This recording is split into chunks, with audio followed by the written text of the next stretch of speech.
পদত্যাগ করেছেন অন্তর্বর্তী সরকারের দুই উপদেষ্টা মাহফুজ আলম ও আসিফ মাহমুদ সজীব ভুঁইয়া। বিকেল ৫টার দিকে প্রধান উপদেষ্টা ডক্টর মোহাম্মদ ইউনূসের কাছে পদত্যাগপত্র জমা দিলে তিনি তাদের জন্য শুভকামনা জানান। জাতীয় নির্বাচনের তফসিল ঘোষণার সাথে সাথেই এই পদত্যাগ কার্যকর হবে বলে জানিয়েছে প্রধান উপদেষ্টার প্রেস উইং। জুলাই গণ অভ্যুত্থানের প্রতিনিধি হিসেবে অন্তর্বর্তী সরকারের উপদেষ্টা পরিষদে যোগ দিয়েছিলেন ৩ ছাত্রনেতা। নাহিদ ইসলামের পর এবার জাতীয় নির্বাচন ও গণভোটের তফসিল ঘোষণার দ্বার প্রান্তে এসে পদত্যাগ করলেন অন্য দুইজনও। নাহিদ ইসলামের ছেড়ে যাওয়া তথ্য ও সম্প্রচার মন্ত্রণালয়ের দায়িত্ব নেওয়া উপদেষ্টা মোহাম্মদ মাহফুজ আলম এবং স্থানীয় সরকার, পল্লী উন্নয়ন ও সমবায় মন্ত্রণালয়ের পাশাপাশি যুব ও ক্রীড়া মন্ত্রণালয়ের উপদেষ্টা আসিফ মাহমুদ সজীব ভুঁইয়া বুধবার সন্ধ্যায় পদত্যাগপত্র জমা দেন প্রধান উপদেষ্টা ডক্টর মোহাম্মদ ইউনূসের কাছে। তথ্য সম্প্রচার উপদেষ্টা সন্ধ্যায় প্রধান উপদেষ্টার প্রেস সচিব শফিকুল আলম যমুনার সামনে সংবাদ সম্মেলনে এ ব্যাপারে বিস্তারিত জানান। তাদের পদত্যাগপত্র এফেক্টিভ হবে হচ্ছে ইলেকশন তফসিল ঘোষণার সাথে সাথে, আর যদি এটা পরে হয় তাহলে ওনারা থাকতে পারবে। পদত্যাগী উপদেষ্টাদের এতদিন সরকারের ভেতরে থেকে কাজ করার যে অভিজ্ঞতা হয়েছে তা ভবিষ্যতে দেশ ও দশের কল্যাণে কাজে লাগানোর উপদেশ দেন প্রধান উপদেষ্টা।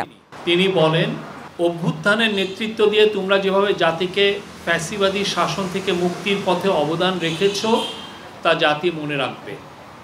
আমি বিশ্বাস করি ভবিষ্যতেও গণতান্ত্রিক উত্তরণ ও বিকাশে তোমরা একইভাবে সক্রিয় ভূমিকা রাখবে। প্রধান উপদেষ্টা এই পদত্যাগকে একটি রূপান্তর হিসেবে দেখছেন এবং আগামীতে বৃহত্তর পরিমণ্ডলে দুই উপদেষ্টা আরও বড় অবদান রাখবেন বলে আশা জানান। প্রধান উপদেষ্টা আরও বলেন, এত অল্প সময়ে তোমরা জাতিকে যা দিয়েছ তা জাতি কখনো ভুলবে না।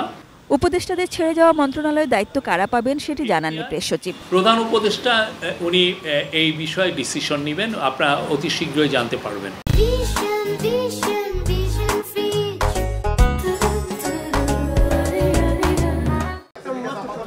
পদত্যাগপত্র জমা দেওয়ার আগে সচিবালয়ে আয়োজিত সংবাদ সম্মেলনে আসিফ মাহমুদ সজীব ভুঁইয়া জানান, নির্বাচনে অংশ নিতে চলেছেন তিনি। আমি নির্বাচন করব, এটা স্পষ্টভাবেই বলা যায়, কিন্তু কোথায় করব, কোন দল থেকে করব সেটা পরবর্তী ডিসকাশন। উপদেষ্টা পদে থেকে নির্বাচন করা উচিত না। 2024 সালের 5 আগস্ট ছাত্র জনতার অভ্যুত্থানে আওয়ামী লীগ সরকারের পতনের পর 8 আগস্ট অধ্যাপক মোহাম্মদ ইউনূসের নেতৃত্বে অন্তর্বর্তী সরকার গঠিত হয়। অভ্যুত্থানের সামনের সারির নেতা নাহিদ ইসলাম ও আসিফ মাহমুদ সেই উপদেষ্টা পরিষদের সদস্য হন। মাহফুজ আলম ছিলেন প্রধান উপদেষ্টার বিশেষ সহকারী, পরে 10 নভেম্বর উপদেষ্টা মর্যাদা পান।